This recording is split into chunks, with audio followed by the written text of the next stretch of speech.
Hello and welcome to another episode of Portfolio Perspectives with me, Tom Santa-Olalla. In our most recent house report, our chief market strategist, Guy Munson, wrote a really interesting article entitled The Scramble for Capital, in which he explored the huge demand that we're seeing for capital across global financial markets.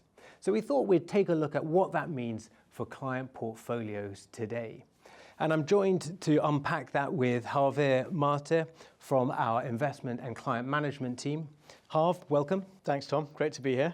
So for those that haven't read the article, what does Guy mean by the scramble for capital? So in a nutshell, it's really this demand for investment we're seeing right across the world and across asset classes.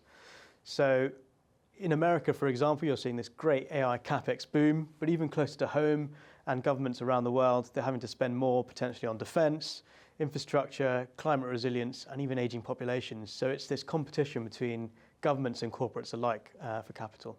And this is all happening at a time where interest rates are higher, certainly within the context of the last 20 odd years or so. So the cost of capital or the cost of that money itself is somewhat elevated. Yeah, exactly. So that allocation of capital in particular is being selective, which really plays into active management. So when capital is slightly cheaper, those long-term growth projects that you're funding perhaps attract a slightly lighter degree of scrutiny.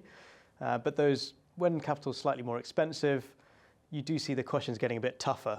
So is the company you're investing in going to generate that cash flow? Are governments going to be able to maintain fiscal credibility? And are the returns on that investment justifying the risk? Okay, so let's take a look at the technology sector, which is clearly a hugely capital-intensive industry. Just the hyperscalers alone, so the likes of Microsoft, Google, Amazon, those cloud computing companies, they're expected to invest somewhere around $725 billion over the course of 2026, just on AI projects alone. Just to put that into context, that's nearly 10 times the UK defence budget for 2025. So big numbers of investment. How are we getting exposure to this trend? Yeah, Tom, won't surprise you. We really like the AI story at the moment. So some of those hyperscalers you just mentioned, we've got direct investments in, as well as companies such as NVIDIA, which remains central to the AI ecosystem. And then looking further in the supply chain for AI, companies such as Applied Materials or Disco, which is a Japanese company involved in precision cutting, grinding and polishing, involved in the manufacture of semiconductors. So it's a fast-moving sector with lots of things happening, and as well as these direct holdings, we sort of balance it out with a broader sector exposure. And this is an industry that's seen huge growth over the last few years. Is there still room to run with the story? Yes, we think so. So it's still a nascent technology. We haven't really seen the full applications or capabilities of AI yet. And over the last couple of years, you've really seen the companies that have been investing into this AI boom be rewarded. But we think the market is going to start focusing on the real returns on this investment and how companies are going to monetize it. And this is a question I ask a lot, but what about bubble risks? Well, that's the $150 trillion question, Tom. We're looking at all the usual metrics you'd expect us to, as well as warning signs and to see if anything is flagging on such a risk. But for the moment, at least, we think there's room to go in the story. And capital is being competed for elsewhere in the markets with sort of significant IPOs that we've seen, so initial public offerings. SpaceX being a big example, the biggest in history when it listed in June.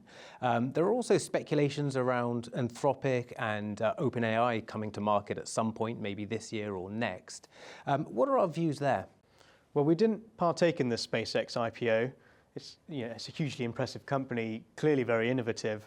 But we just didn't think the valuation quite stacked up at the point of IPO.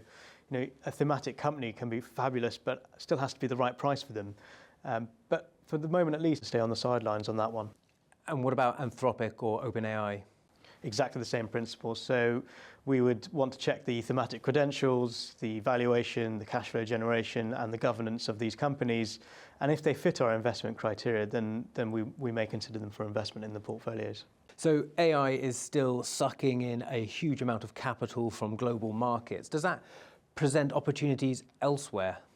Yeah, absolutely. So the market has been focused quite a lot on AI in the last couple of years at least, and that may well have left behind some great companies trading on very attractive valuations.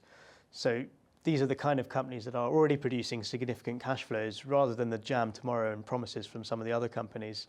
So what I think I'm trying to say is there's plenty of opportunities outside of AI. And what about those non-AI companies? Some of them must be ripe for disruption. Yeah, it's a great question. It's something we're debating all the time. And one sector that comes into mind right now is the software sector. Some of these valuations are being hit because of AI disintermediation, and we've got to be really careful that we don't just jump into something that might be a value trap. So whilst there is disruption going on, we're still looking for opportunities within the space and seeing where it all lands. And other competition for capital that we're seeing across markets is coming from the bonds. Governments have huge spending agendas, whether it's on defence or welfare. Is the bond market allowing them to raise sufficient capital?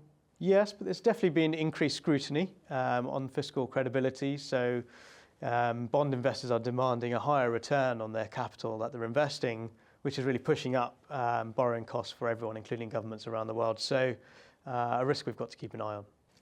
You mentioned risks in there. We started reducing our exposure to gold at the beginning of the year, which seems to have been a well-timed trade so far. But how have we been redeploying that capital? It's really elsewhere within the alternatives allocation. So we've been adding to absolute return funds. These are funds that aim to generate returns whether markets are rising or falling over a defined period of time. Now, results aren't guaranteed, of course, but they have a wider set of investment tools than they can access compared to many traditional funds out there. So if you think of the portfolio overall as a car, you've got your equities as the growth engine of the portfolio, and the alternatives are really meant to be the shock absorbers to help make the investor journey a little smoother. So a bit of extra diversification of risk within the portfolio. Fantastic. So to summarise, it seems that the scramble for capital provides huge opportunity, but we've got to remain disciplined when it comes to our own allocation of capital in terms of asset allocation, portfolio construction and security selection decision making. Harv, that's been really interesting. Thank you so much. And thank you for watching. If you'd like to hear more about how we're positioning portfolios in the current environment, please do reach out to your investment manager. And do keep an eye out for Guy Munson's next 6-minute strategy to hear the latest views on the macroeconomic backdrop. Thank you.